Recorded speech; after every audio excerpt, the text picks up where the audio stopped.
Hey, happy Sunday, everybody. This is Rob Lowe coming to you live and backstage of the Giving Back podcast.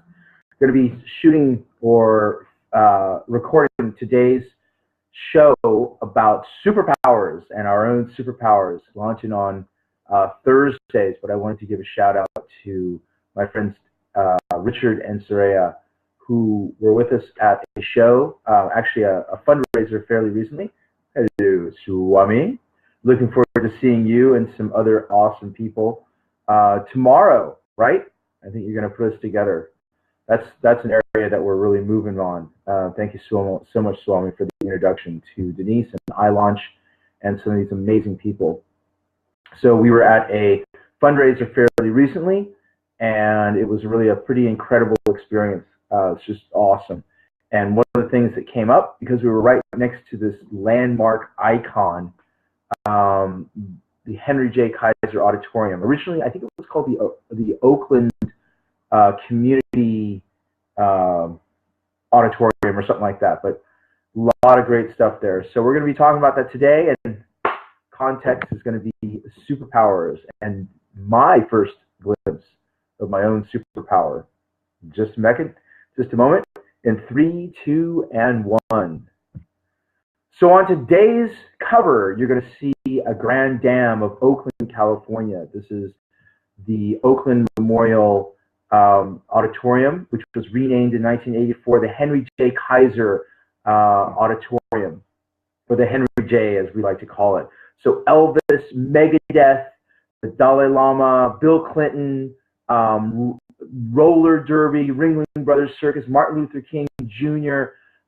These are just some of the appearances and events at the Henry J Kaiser Auditorium. It's a beautiful Beaux Arts building with an amazing corkscrew walkway that goes all the way up. It circles around like 3 times. It's just wide and awesome, and the shows there are fabulous. So I went to a fundraiser recently for Meals on Wheels in Alameda County at the Oakland Museum. So on top of just terrific food and really tasty wine and lots of both, there was this awesome, fabulous hum of good energy and a sense of fun and doing good and being there for the right reasons. So we were guests of our friends Richard and Soraya. Soraya is the niece of a food icon in our area, Narcy David, who, among other things, is just really a balanced critic, restaurant owner, a great chef in his own right, doing wines and hosting this. He is a founding member of the Alameda County Meals on Wheels, and it's just an incredible organization. But so the Henry J, as we used to call it, is actually right next door. It's right across the street from the Oakland Museum. And it's been closed since 2006, and it was recently purchased by a developer, and it's going to go, a little bit of bittersweet. It's going to go from an event center with concerts and a theater and an auditorium to mixed commercial with some. I think the Calvin Simmons Theater. He was a young, brilliant conductor in Oakland for the Oakland Symphony. Who died at a very young age. They will keep that intact. I think they'll make it a little bit smaller, and it will remain an auditorium, which will be fantastic. So anyway, on our way to the fundraiser, we were walking past it with my wife Ursula and Soraya, and I remembered and recalled for them a Grateful Dead concert I attended there. This was way, way back in high school. And what I most remember about that show was that it was my friend's birthday. He was my best friend, Austin Babcock. We went to school together. He was my best friend at the time, and he's a really good guy.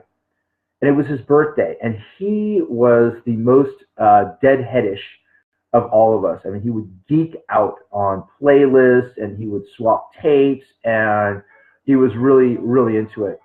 Anyway, so it was his birthday, and there were, I don't know, maybe like 8 or 10 of us at this show, and somebody reminded me of that, and I said, man, wouldn't it be awesome to have everybody in here sing happy birthday to him? And a couple people looked at me and they say, "Oh man, that'd be great. Yeah, that'd be cool." It's like, well, how are we going to do that? I mean, how, are we going to do that? And remember, this is high school. And, that's not necessarily something, getting in front of 7,000-8,000 people in this impromptu little, I guess, invitation to celebrate. A lot of things go through, or at least a lot of things went through my mind, and I think that's pretty normal. Like, oh my God, are they going to boo us? Are they going to tell us to sit down and shut up? Are they going to throw things at us, think we're stupid, whatever? And I didn't care. I didn't care. I wanted to seize that moment and seize that opportunity and where we were. And I thought it would be a lot of fun. I was pretty darn sure of that. And so I stood up. Another friend of ours, Jim Foley, he stood up. He's like, "I don't know." Austin's little sister kind of was looking at us.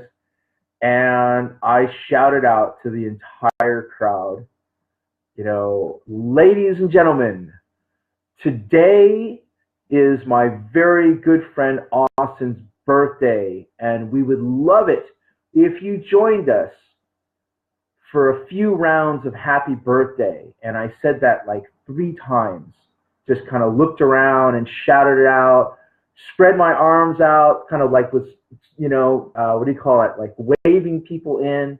And really it was essentially inviting people in to take part and to have fun. And man, it was magic. It was magic. Having thousands and thousands of people sing happy birthday. And it started out with maybe, people kind of looked at us and like, like we just started.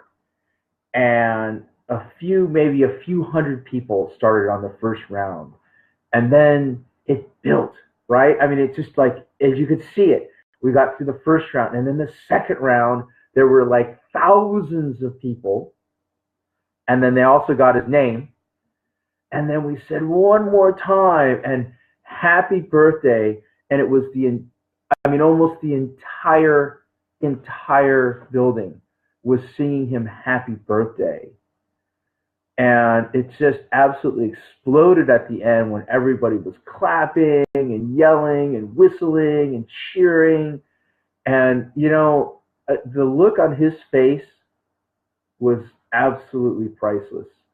And I'd almost forgotten about that. And walking past it yesterday and talking about that and sharing that, I remember how awesome I felt. It was just absolutely amazing. And what I realized was that was my first adult encounter with my own superpower. Really what's in my wheelhouse is to get up there and use all my energy and invite people in to have fun and do something really awesome.